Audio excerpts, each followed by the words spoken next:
Imagens Podcast.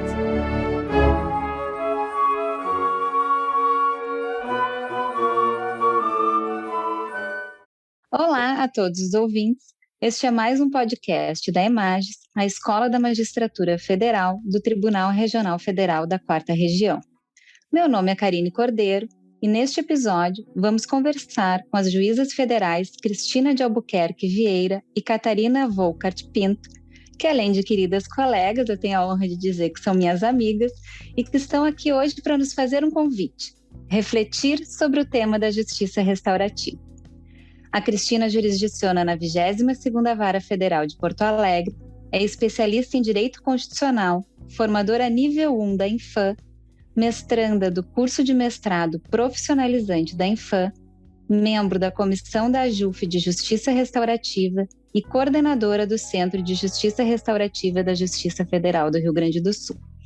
Já a Catarina jurisdiciona numa vara que é muito especial para mim, que é a 2ª Vara Federal de Novo Hamburgo, onde eu também tive a sorte de atuar e onde, aliás, eu fui muito feliz por vários anos. A Catarina é coordenadora do Núcleo de Justiça Restaurativa no júri do TRF da 4ª Região, facilitadora de justiça restaurativa e círculos de construção de paz menos complexos e também é integrante da Comissão de Justiça Restaurativa da AJUF. Bem, sejam muito bem-vindas, meninas. E para começar nossa conversa, eu pergunto, então, o que significa a justiça restaurativa? Olá, Karine, Cristina e todos os ouvintes. É uma alegria estar com vocês falando de justiça restaurativa, que é um tema pelo qual meu coração bate muito mais forte, no qual eu passei a ver um outro propósito aqui dentro do judiciário. A justiça restaurativa ela é, então, uma política pública do Judiciário Nacional e também do nosso TRF4. Então, Karine, estar aqui para falar um pouquinho sobre justiça restaurativa é um tema que muito me alegra. Bom, falar sobre o conceito de justiça restaurativa é um tema bastante difícil. A justiça restaurativa, em primeiro lugar, ela não é uma novidade, ela não surge no judiciário, ela não foi inventada ontem, ela vem já de práticas ancestrais, e nós entendemos que hoje a justiça restaurativa é um conjunto sistêmico e ordenado de princípios, métodos, técnicas que possui uma terminologia própria, uma dinâmica própria e que tem aplicação transversal aos conflitos, mas também às relações interpessoais e nas relações das pessoas com o meio ambiente em que estão, buscando a transformação das pessoas e desses contextos em que estão inseridos. E Cristina, então, você poderia nos falar um pouco assim sobre a origem da justiça restaurativa, como é que ela surgiu? Olá a todos ouvintes, olá queridas amigas, Karine e Catarina. Para mim está sendo uma honra e uma alegria estarmos aqui juntas nessa conversa falando de um tema tão especial que tem sido na minha vida, que é a justiça restaurativa, ao lado de duas mulheres as quais eu admiro muito e que são amigas de coração. Pois bem, a origem da justiça restaurativa conta muito do seu conceito atual, por isso que é tão abrangente, como bem explicou a Catarina antes, diante de um contexto no qual ela nasceu. Howard Zehr, que é um grande guia e escritor de livros que servem como parâmetros, para quem começa a estudar a justiça restaurativa, explica que a origem dela vem da Nova Zelândia, do Canadá, dos Estados Unidos, inclusive de outras tribos aborígenes também da África, Afeganistão, ou seja, dizendo que, na verdade, remonta um modo de se comunicar e resolver problemas baseado numa escuta ativa, num diálogo verdadeiro, profundo, em círculo na maioria das vezes, no qual as pessoas falam, contam histórias e falam de questões genuínas, expondo suas vulnerabilidades e criando conexões. E com base nesses ensinamentos tão preciosos, ancestrais e antigos, se buscou trazer para essa atualidade em que a civilização, a princípio, evoluiu, mas que, com relação à resolução dos conflitos, deixou os protagonistas do conflito à margem do processo de resolução. Eles são meros espectadores que recebem a decisão final, especialmente na esfera judicial, com uma sentença que tem a pretensão de estar resolvendo aquele problema entre a vítima e o ofensor. Por isso que Howard Zehr, trabalhando nas penitenciárias dos Estados Unidos e sendo também um cidadão, né, dentro da sociedade que tem uma criminalidade crescente, com um grau de periculosidade cada vez maior, sentiu que o caminho tradicional não estava resolvendo e buscou algo mais verdadeiro nas origens. E aí, então, ele começou a trabalhar com a criminalidade de forma restaurativa. E o que significa isso? Independente da metodologia adotada, que depois nós podemos aprofundar um pouco mais, é ter um enfoque na vítima. A vítima, hoje em dia, ela é excluída dentro do processo penal, né? Ela é só comunicada do que acontece. Inclusive, o depoimento dela é relativizado, o valor do depoimento dela.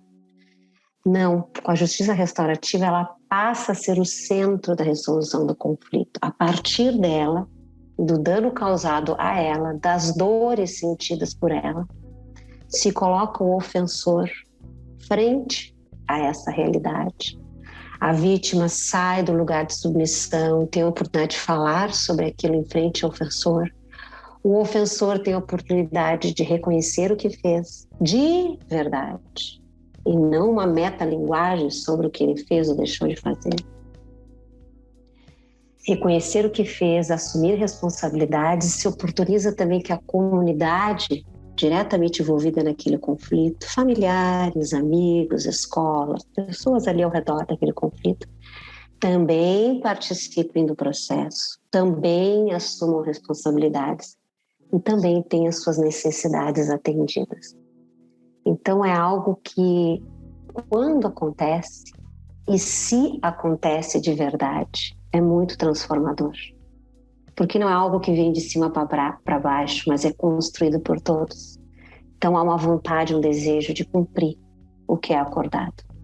Há uma vontade, um desejo de reparar o dano, de restaurar. É isso que se quer trazer, a essência de volta. Que lindo isso, Cris. E a regulamentação já existe? A gente já tem algo assim regulamentado no direito positivo brasileiro que a gente possa aplicar já a justiça restaurativa? Bom, ainda não está, apesar no direito penal nós sabemos que vige o princípio da legalidade estrita. Na lei ainda não tem nada escrito, mas em breve terá. O que nós já temos são resoluções da ONU, dando orientações, né, para que se aplique a justiça restaurativa não apenas na esfera criminal, mas também administrativa, civil, e nós já estamos criando uma abrangência ainda, oportunizando, melhor falar, uma abrangência ainda maior para ela. E o CNJ, com a sua visão, né, avant-garde dentro do judiciário de transformação, ele editou a Resolução 225, determinando que os tribunais do Brasil criassem uma política de implantação e difusão da justiça restaurativa. No âmbito estadual, isso já aconteceu com mais rapidez, porque a justiça restaurativa ela nasce aqui no Brasil, na esfera estadual. No âmbito federal, nós estamos agora acordando para isso. E a Catarina, que é a coordenadora do júri, pode explicar melhor como nasceu a resolução do TRF4. Então, a Resolução 87 de julho desse ano, de 2021, é a resolução que implanta a política de justiça restaurativa aqui na 4ª Região. E eu gostaria de contar um pouquinho sobre, inclusive, como foi feita essa resolução, que foi de uma forma talvez não tão comum. No fim do ano passado, a desembargadora federal Thaís Schilling Ferraz constituiu um grupo de trabalho formado por servidores e magistrados, Foram 12 pessoas que trabalharam de forma horizontal e colaborativa na redação conjunta do texto dessa resolução e também do plano de implantação, difusão e expansão da JR aqui na 4ª Região. O próprio trabalho já se pautou por alguns princípios restaurativos, como a informalidade, a horizontalidade, a cooperação, e baseou-se nas diretrizes, obviamente, traçadas pela Resolução 225, pelo planejamento da política de JR do CNJ, e também por vivências e percepções que já havia de justiça restaurativa aqui na 4ª Região. Nós já tínhamos algumas experiências esparsas e que também serviram de base para a redação da própria resolução. E essa resolução, como eu disse, ela quebrou um paradigma na forma com que foi construída, mas ela também inova ao propor a justiça restaurativa não só no processo penal, que é onde conhecemos a maioria das experiências, mas também no processo civil e no âmbito da gestão de pessoas. E aqui é fundamental que a gente fale sobre a importância da justiça restaurativa na gestão de pessoas, porque é importante que a justiça restaurativa, enquanto um modo de ser e estar no mundo, quanto um modo de se portar em relação aos conflitos, esteja internalizado por cada um de nós, magistrados e servidores, nos nossos relacionamentos.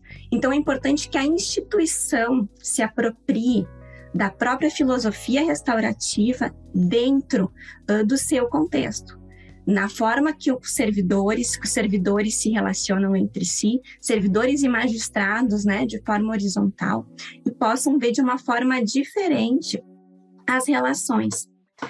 Então, a resolução e o próprio plano partem dessa ideia de humanização das relações interpessoais para a prevenção dos conflitos, a ideia também de autorresponsabilização de todos os envolvidos, trazendo para a arena de debate também as vítimas e a comunidade como um todo. Nós, enquanto Justiça Federal, somos uma comunidade. E é nessa comunidade que a gente precisa construir o que vai ser a nossa ideia, o que vai ser a justiça restaurativa dentro da Justiça Federal.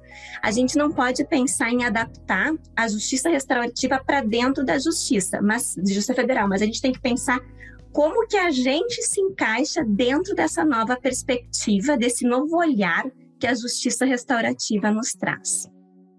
Que legal. Vejam só, eu que confesso para vocês, tinha a impressão assim, que a justiça restaurativa era algo que era pensado para a justiça estadual e aplicável à justiça estadual. Também tenho assim, aberto esse novo olhar, estou aprendendo com vocês, tendo essa oportunidade. Queria que a Cristina nos falasse um pouco, então, da justiça restaurativa na Justiça Federal, especialmente considerando assim, as peculiaridades que a gente tem na seara criminal, que nos nossos crimes federais, na sua grande maioria, a vítima não é uma pessoa, a vítima é a União ou algum ente público federal. Maravilhosa a tua pergunta, Karine. Realmente. Esse é um dos nossos grandes desafios, porque as nossas vítimas são despersonificadas ou coletivas, ou seja, não é uma pessoa que pode sentar em frente ao ofensor para desencadear esse processo, né, de autoconsciência e autorresponsabilidade. Pois bem, a justiça restaurativa, ela permite também que a utilização de técnicas que substituam a presença física da pessoa que teria sido especificamente vitimada naquele caso concreto. Existe a figura da vítima subrogada, que pode, por exemplo, num roubo, a vítima original do roubo não querer sentar em frente ao ofensor, mas uma outra vítima de um outro roubo está disposta a isso e trazer para esse ofensor a dimensão da dor dela e do dano. Consegue-se trabalhar a restaurativa assim também. E no caso da federal, com essa peculiaridade que tu bem colocaste, trazer a dimensão da vítima, a simbologia da vítima, através de outras figuras, como pessoas que têm conhecimento na área, no caso dos crimes tributários, por exemplo, alguém da Receita Federal, No caso dos crimes contra o meio ambiente, alguém que trabalha no IBAMA ou pareceu algo semelhante. No caso de outros crimes, professores, trazer academia. Ou seja, há uma possibilidade ampla assim, de trazer essa simbologia da vítima para o processo restaurativo e permitir que o ofensor tenha consciência do dano que provocou e se responsabilize. E, Karine, tu que tens uma experiência maravilhosa no crime, é uma juíza super qualificada aí na 7ª Vara Federal aqui de Porto Alegre, sabes que nós temos um outro problema ainda na esfera criminal federal. Falta muitas vezes a consciência pelo ofensor da ilicitude do dano. Eles se sentem injustiçados. No crime tributário, por exemplo, meu Deus, eu já ouvi isso. Olha lá, os políticos lá em Brasília roubam muito mais que eu aqui sou um pequeno empresário lutando diariamente para sobreviver. Então, eles nem enxergam que cometeram algo errado. E eu enxergo esse potencial da JR para isso também. Eles tomarem consciência do ilícito que praticaram. Então, são muitos os nossos desafios na esfera federal. E vocês teriam, assim, então, algum exemplo para nos dar de casos práticos em que a justiça restaurativa ou esse pensamento de justiça restaurativa foi aplicado na esfera federal? Eu posso começar falando, talvez, de algumas experiências do processo civil. Ótimo, Catarina. Que bom. Nós tivemos aqui em Novo Hamburgo algumas experiências envolvendo comunidades indígenas, e talvez seja com comunidades indígenas onde mais nós temos a aprender, já que a própria justiça restaurativa vem de práticas ancestrais.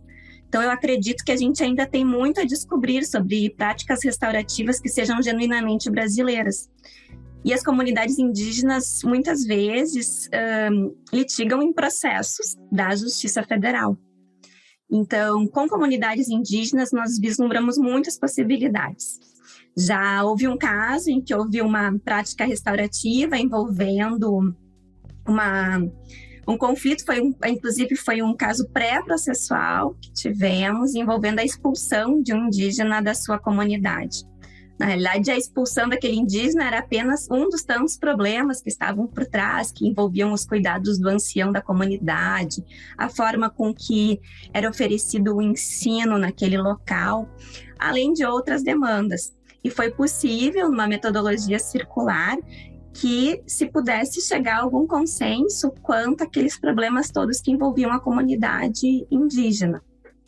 Outras possibilidades também nós encontramos nos processos envolvendo os imóveis do Minha Casa Minha Vida. São pessoas que muitas vezes nunca viveram antes em grupo, em comunidade. São pessoas que estão pela primeira vez morando num imóvel próprio, pagando conta de luz, pagando conta de água, aprendendo a viver num condomínio. E essas pessoas precisam se relacionar e estabelecer combinados próprios. Então, eu acredito que metodologias restaurativas podem ser usadas para que essas próprias comunidades pensem, se autorresponsabilizem pela gestão daquele local, pelo cuidado daquele local, porque já temos milhares de ações envolvendo vícios construtivos, mas acredito que isso possa ser apenas um dos tantos problemas que ainda podem emergir de todos esses condomínios. Então, seria fundamental que pudéssemos pensar em ações de justiça restaurativa nesses condomínios. Além dos processos cíveis, também a gente pode pensar em exemplos na gestão de pessoas. Nós temos aqui no Rio Grande do Sul o projeto Círculos de Conversa, que busca oferecer círculos para os servidores, magistrados terceirizados, como forma de conexão, de fortalecimento de vínculos, forma de apoio. É um projeto que surgiu em meio à pandemia, mas que eu tenho certeza que veio para ficar. E atuam nesse projeto facilitadores de justiça restaurativa, que são também servidores da casa e que atuam voluntariamente nesse projeto. e que, a partir da atuação nesse projeto, também passam a ter um maior senso de pertencimento à instituição. Isso também ajuda. Então, assim, uma das consequências, enfim, dos benefícios dessa mudança de paradigma, de olhar dos próprios relacionamentos. Mas eu acredito que a Cristina também possa nos trazer aí alguns exemplos no processo penal. Com certeza, Catarina. Inclusive, nós dizemos que o caso 0 da Justiça Restaurativa aqui na Federal do Rio Grande do Sul foi o caso que eu vou citar agora. Nós trabalhamos com condenados por divulgação de imagens de pornografia infantil na internet. Por que escolhemos, né, como primeiro caso, situações tão complexas? Porque vimos ali realmente um campo fértil para trabalhar essas questões subjacentes ao crime e para trabalhar com pessoas que nós percebíamos assim que não tinham expectativa de superação e de melhora isoladamente, sozinhos. E aí trabalhamos com eles em conjunto, vários que cometeram a mesma espécie deletiva, e escolhemos a metodologia dos círculos de construção de paz. E ali se trouxe a dimensão da vítima através de um meio alternativo, né? E se permitiu que eles falassem sobre essa doença, essa tara, esse problema que eles têm psicológico, colocassem para fora em conjunto entre pessoas que gozavam, infelizmente, da mesma situação, na verdade, sofriam da mesma situação. E a resposta foi surpreendente a esse trabalho, porque eles relataram justamente o que a justiça restaurativa se propõe. Eles disseram assim: nunca tive, um deles disse, a oportunidade de falar tão abertamente sobre essa situação na minha vida, sobre esse problema que me atormenta. E nunca imaginei que quem me daria ouvido seria a justiça, essa justiça cega, mas que escutou ativamente, que permitiu que, numa comunicação não violenta, facilitada, né, da justiça restaurativa, através de facilitadores, se houvesse uma troca, existisse, na verdade, uma troca, e que eles conseguissem até compreender um pouco todo aquele processo, se colocar não apenas na posição de ofensores, mas também de vítimas de situações do passado, da vida deles, e tentar superar as necessidades. O senso de consciência e responsabilização foi tamanho que eles propuseram, inclusive, uma forma de prevenção delitiva, que foi a de colocar, por exemplo, um aviso na tela do computador de quem começa a fazer buscas na internet utilizando termos pedofílicos. Um aviso, tipo um warning, avisando: olha, buscas com a utilização desses termos pode ensejar o cometimento do crime previsto no artigo tal do ECA. Ou seja, a justiça restaurativa revelou, no caso 0, o potencial que teria, e por isso investimos nela. Isso foi lá em 2017. Agora então, gurias, a pergunta que não quer calar, tenho certeza que não somente eu, mas os demais estão ansiosos para saber, já existe a possibilidade de encaminhar os processos para a justiça restaurativa na Justiça Federal? E se tem, quais que seriam aqueles casos ideais para a gente selecionar para mandar para a Justiça Restaurativa, e que tipo de procedimentos devemos seguir para isso? Excelente pergunta, Karine. Pois bem, já foram instalados através da Resolução 87, com a implantação do NUJURI, que é o Núcleo de Coordenação da JR na 4ª Região. Em cada seção judiciária, Rio Grande do Sul, Santa Catarina e Paraná, os CJURIs, que são os Centros de Justiça Restaurativa, coordenados horizontalmente por um juiz e servidores. Aqui no Rio Grande do Sul, quem coordena o CJURI sou eu, e nós estamos já recebendo processos que são direcionados para a aplicação de práticas restaurativas. Existe, inclusive, uma classe no EPROC, né, de procedimentos de justiça restaurativa, tanto numa fase pré-processual quanto numa fase processual. Na fase pré-processual, ele fala processo administrativo, justiça restaurativa, e na processual, processo judicial de justiça restaurativa. E aí, na terminologia de JR, nós falamos em derivação. No momento que você deriva da justiça tradicional para a justiça restaurativa, entra lá no centro e lá ele segue um caminho, um fluxo próprio. E depois é devolvido para a esfera judicial, se tiver sido judicializado, senão pode continuar na fase pré-processual e assim por diante. Eu vou citar como exemplo, então, o crime. Não necessariamente a justiça restaurativa se aplica só ao crime. A nossa resolução 87, TRF4, inclusive, é muito avant-garde nesse tema. Ela espraia para o cível, para o administrativo e espraia também para a gestão de pessoas. Mas no crime especificamente, a porta de entrada que tem sido utilizada é o ANPP, o Acordo de Não Persecução Penal, previsto no artigo 28A do Código de Processo Penal. E aí, então, o Ministério Público verifica se, naquele processo, pelas características objetivas é caso de ANPP, e subjetivas se haveria a possibilidade de ser trabalhado restaurativamente, se haveria êxito. E aí ele deriva para o Sejure. Lá no Sejure são feitas entrevistas prévias com o ofensor, eventualmente se existe vítima, com vítima também. Se verifica se o ofensor reconhece os fatos essenciais, como determina a resolução 225 do CNJ, e aí escolhem qual a metodologia mais adequada para trabalhar no caso concreto através de um facilitador. Há necessidade de ter um facilitador formado, também de acordo com a resolução 225 do CNJ 87 TRF4. E aí, depois de trabalhado e oferecido um acordo, se devolve para o juiz da causa, ele homologa ou não o acordo, ele é cumprido e se extingue aquele processo, saindo também pela porta da NPP. Pode acontecer isso no cível também, vai ter seu fluxo e metodologia próprio, pode acontecer também em processos administrativos, né? E pode acontecer também na gestão de pessoas.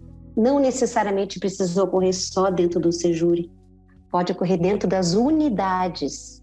Se houver facilitadores formados dentro das unidades, a própria unidade pode fazer, não precisa necessariamente derivar para o Sejure. Acredita-se que no futuro não muito distante, se verificar pelo cenário de interesse em justiça restaurativa que nós estamos vendo, isso vai acontecer dentro das unidades. Para fazer um círculo de facilitador, por exemplo, de círculos de construção de paz, fazer um curso, a Júris aqui do lado, o Tribunal de Justiça do Rio Grande do Sul, tem muita tradição e oferece cursos praticamente mensais, nos círculos menos complexos. E a Justiça Federal, especialmente no júri, terá o seu primeiro curso de formação de facilitadores ainda esse ano, né? Com enfoque aí da Justiça Federal, será algo muito precioso. Mas acredito que seja isso. Ainda temos dúvidas, está tudo em construção, é uma construção horizontal, estamos todos juntos, sendo desafiados diariamente, vamos errar juntos, vamos acertar juntos, mas esse é o caminho. E por isso também, né, Cristina, a importância de nós estarmos pensando essa implantação de forma conjunta. O Nujure pretende, né, e quer se colocar lado a lado com cada um dos centros para que possamos realmente pensar com muito cuidado a implantação da justiça restaurativa, desde o início, para que não haja um risco de se estar fazendo sempre mais do mesmo, de que seja cooptado pelo sistema tradicional, que é um tema que a gente debate muito. Então, por isso que queremos ir devagar, mas de forma sólida. E, por conta disso, a própria formação que o Nujure vai oferecer até o final desse ano, para que nós tenhamos a nossa primeira turma de facilitadores aqui da 4ª Região. Bem, nossa conversa está muito boa, mas a gente precisa ir para a pergunta final.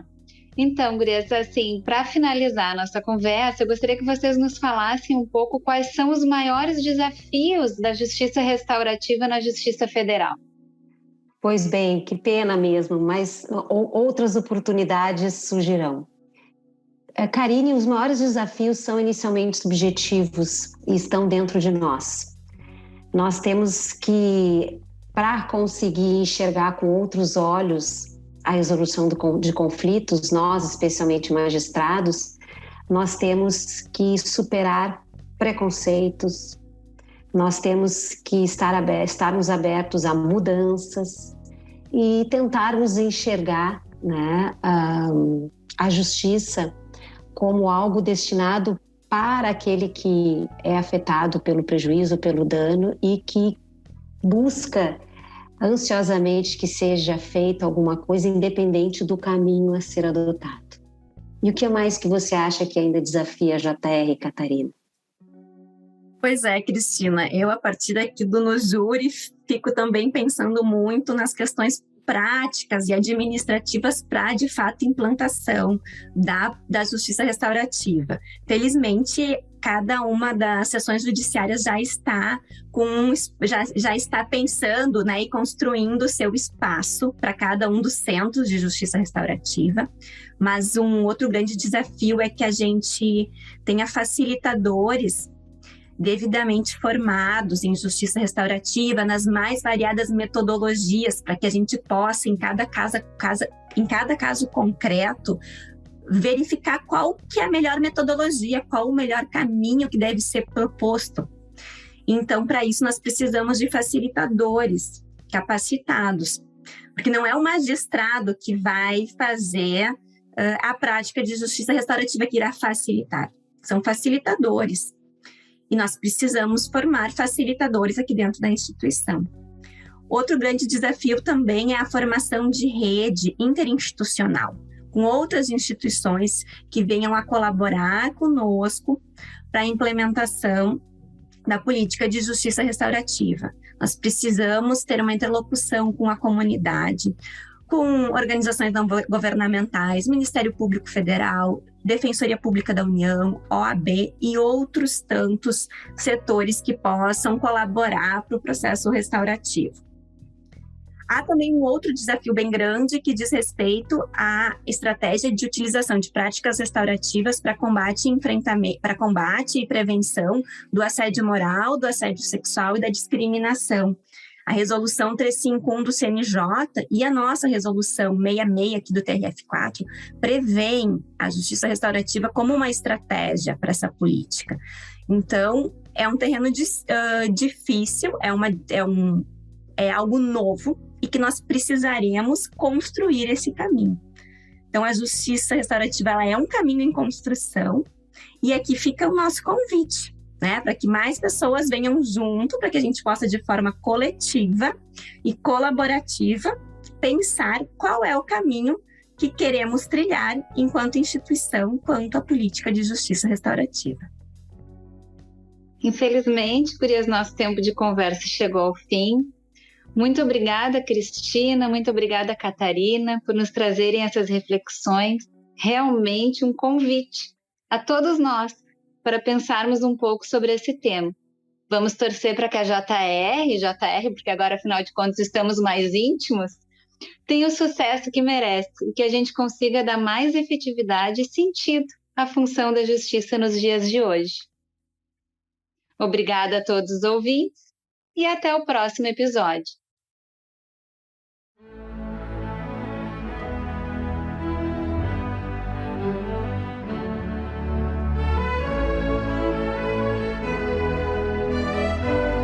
Imagens Podcast.